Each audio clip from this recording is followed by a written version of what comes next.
और बेनिफिट्स की बात करें, सुविधाओं की बात करें तो दोस्तों आप अगर हम यहाँ पे बात करें एलिजिबिलिटी, सैलरी और जॉब प्रोफाइल की और कट ऑफ को लेकर कितनी कट ऑफ इसकी जा सकती है। नमस्कार दोस्तों, MCRE 5 2026 की रिक्रूटमेंट आपकी आ चुकी है। इस वीडियो में बात करेंगे पोस्ट कोड 16 को लेकर। जबरदस्त वैकेंसीज आपको देखने को मिल रही है। टोटल 150 प्लस पोस्ट पे दोस्तों आपको यहाँ पे dissection hall attendant, hospital attendant, grade 3, nursing orderly, office store attendant, multitasking staff के रूप में आपके MTS की भी पोस्ट और इसी के साथ में आपके OT अटेंडेंट, कुक, ड्रेसर और मोर्चरी अटेंडेंट, इन सब पोस्ट पे आपको 150 प्लस पोस्ट पे वैकेंसीज देखने को मिल रही है। इस वीडियो में एक एक डाउट आपका दोस्तों क्लियर होने वाला है। हम बात करेंगे सिलेबस को लेकर, salary, eligibility, exam pattern, job profile और कंप्लीटली कट ऑफ और बेस्ट बुक्स को लेकर भी बात करेंगे। और दोस्तों 100% आपका सिलेक्शन वाली स्ट्रेटेजी क्या होनी चाहिए, क्योंकि आपका एग्जामिनेशन 25 से 27 जुलाई को कंडक्ट होने वाला है।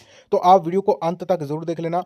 सबसे पहले आपको बताना चाहता हूं दोस्तों, अगर आप इस वैकेंसी में सिलेक्शन लेना चाहते हैं, एम्स जैसे इंस्टीट्यूट में जाना चाहते हैं, तो आपको हमने विद्यापीठ जॉब प्रेप एप्लीकेशन पे प्रीवियस ईयर बेस्ड यानी पिछले जो एग्जामिनेशन कंडक्ट हुए हैं MCRE के, हमारे साथ सेलेक्टेड कैंडिडेट भी जुड़े हुए हैं। जब 2023 में पहली भर्ती आई थी MCRE 1, तब से जो है वो आपके लिए अपडेट्स दे रहे हैं, तब से आपके साथ में जुड़े हैं। अभी आपको बता दूं, एम्स का जो लेटेस्ट पैटर्न है, जो ट्रेंड है क्वेश्चंस पूछने का, उसके अकॉर्डिंग इसी के साथ में आपको 10,000 क्वेश्चन की एक तो टेस्ट सीरीज दी है। एग्जैक्टली हूबहू क्वेश्चंस आपको एग्जामिनेशन में देखने को मिलेंगे और इसी के साथ में 10,000 क्वेश्चन की कंप्लीट बुकलेट आपको कोर्स सेक्शन में मिल जाएगी और टेस्ट सीरीज आपको टेस्ट सीरीज के सेक्शन में मिल जाएगी। यहाँ पे आपको कहीं पे भी आप जो है वो ऑल इंडिया जो CRE की भर्ती है, इसमें जो कंटेंट आपको मिल रहा है, इससे बढ़िया कंटेंट आपको कहीं पे भी नहीं देखने को मिलेगा। अगर हम बात करें, आपको यहाँ पे 5, 10, 15 या 20 टेस्ट नहीं, कंप्लीटली आपको बहुत सारे, इतने सारे टेस्ट है। आप एक बार खुद जाके चेक करना, डेमो चेक करना, जिससे आपको कंटेंट की क्वालिटी पता चले। यहाँ पे ये जो 20,000 क्वेश्चन है ना, लास्ट टाइम में आप इतना कर लो,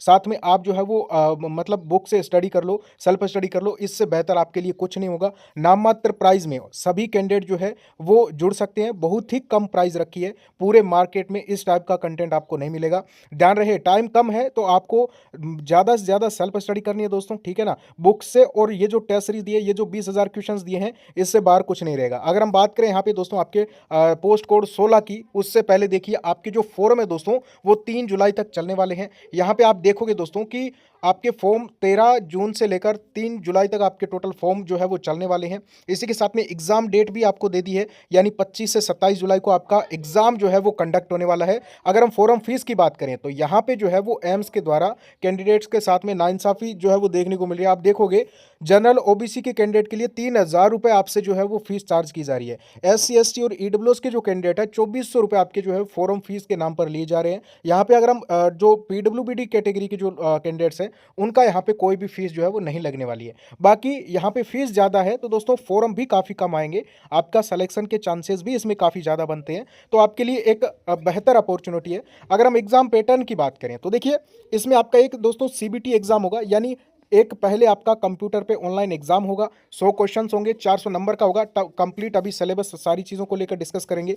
उसके बाद में दोस्तों डायरेक्ट DV होगी, कोई स्किल टेस्ट वगैरह कुछ नहीं होगा। और उसके बाद में जस्ट आपके ज्वाइनिंग आपको देखने को मिलेगी और 3-4 महीने में आपको जो है वो दोस्तों इसमें आपको पोस्टिंग भी जो है वो देखने को मिल जाती है। तो बहुत ही फास्टली इसका जो है वो प्रोसेस रहता है। अभी आप देखोगे, आप यहाँ पे देख सकते हो कि इसमें टोटल 90 मिनट आपको देखने को मिलेंगे। पेपर में 100 क्वेश्चन आएंगे 400 नंबर के और हर एक पर्सन 4 मार्क्स का जो है वो होगा, यानी टोटल पेपर 400 नंबर का होगा। 0.25 दोस्तों इसमें आपकी नेगेटिव मार्किंग है।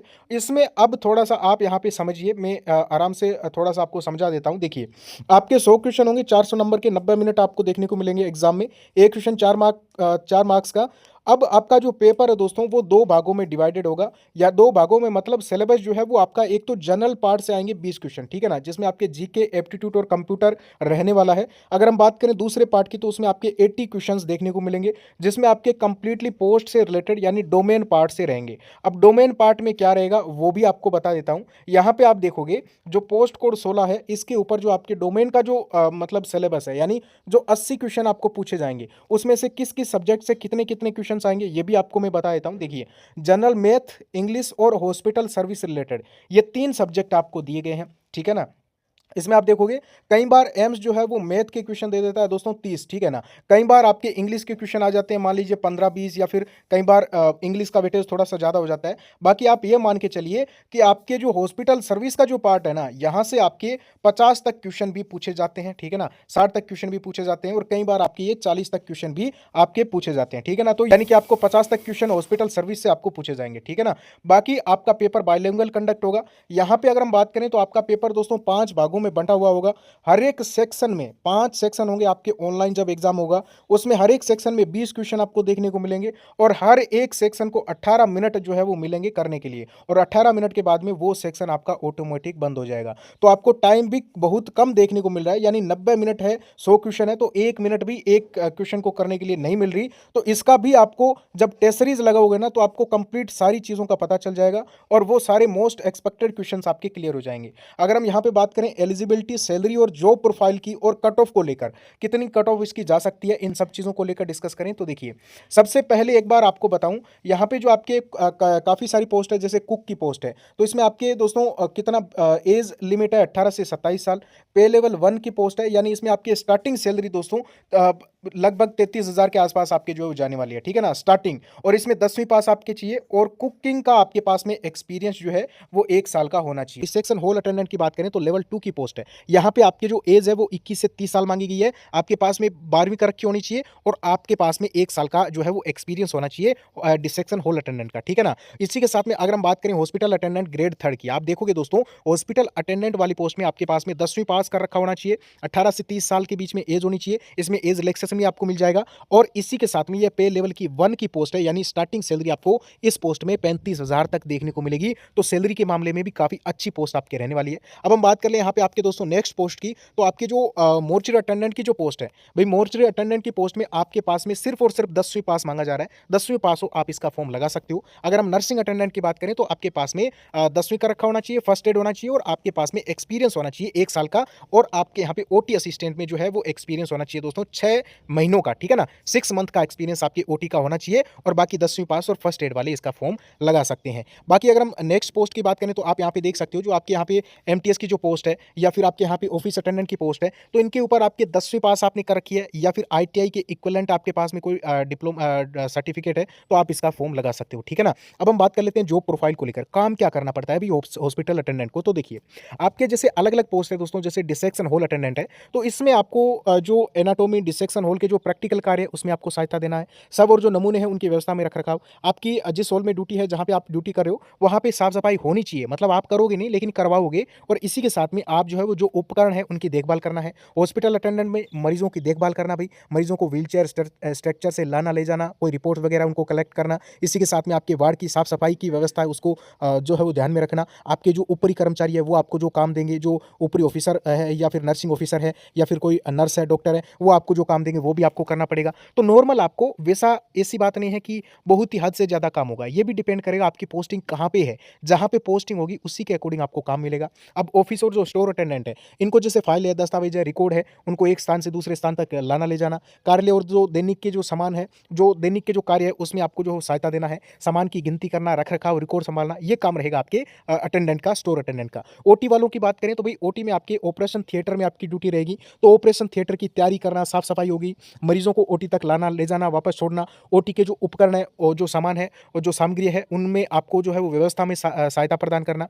कुक रसोईया है, तो देखिए मरीजों और स्टाफ के लिए जो भोजन तैयार किया जाता है उसमें आपको काम करना है, सबको पता है। रसोई की स्वच्छता होगी, निर्धारित डाइट के अनुसार भोजन बनाना है। ड्रेसर की बात करें तो भाई घावों की ड्रेसिंग करना, पट्टी लगाने में सहायता करना, उपचार के दौरान आपके डॉक्टर नर्स की मदद करना, ड्रेसिंग की जो सामग्री की व्यवस्था है उसको बनाए रखना। मोर्चरी अटेंडेंट है तो थोड़ा सा इनको आपका काम हार्ड लग सकता है।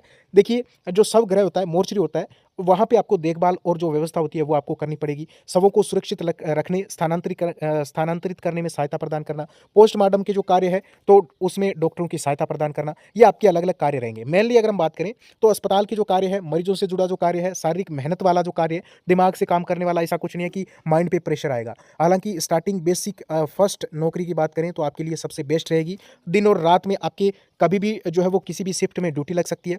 सरकारी नौकरी है, बहुत बढ़िया, आपके लिए बहुत बढ़िया अवसर है और आपको इसकी तैयारी करनी चाहिए। क्यों करनी चाहिए? क्योंकि यहाँ पे आपको 35-40 हज़ार सैलरी मिल रही है। दूसरा दोस्तों, यहाँ पे मतलब एम्स जैसे इंस्टीट्यूट में आप जा रहे हो और आप आगे तैयारी भी कर सकते हो, ठीक है ना? 8 घंटे की ड्यूटी होगी, उसके बाद में आप फ्री होंगे। और बेनिफिट्स की बात करें, सुविधाओं की बात करें तो दोस्तों आपको यहाँ पे जो है वो काफ़ी सारे अदर अलाउंसेस मिलते हैं। देखिए इसमें आपके 4000 तक तो पेशेंट केयर अलाउंस मिलता है, ठीक है ना? ₹4000 पेशेंट केयर अलाउंस मिलता है। आपके एम्स में जो-जो जैसे एलडीसी है उनको भी मिलता है, आपके जो हॉस्पिटल अटेंडेंट है इनको भी मिलता है। तो आपको काफ़ी एक्स्ट्रा अलाउंसेस मिलते हैं, काफ़ी बेनिफिट होता है और इसी के साथ में छुट्टियाँ भी आपको काफ़ी मिलती रहती है। आपकी वैसे ड्यूटी फिक्स रहती है 8 घंटे की, हालाँकि शिफ्ट चेंज हो सकती है। तो आप अभी से अच्छे से प्रिपरेशन करें, कोई डाउट हो कमेंट करें और आप विद्यापीठ के टेस्ट सीरीज़ ज़रूर जॉइन कर लें। ओके।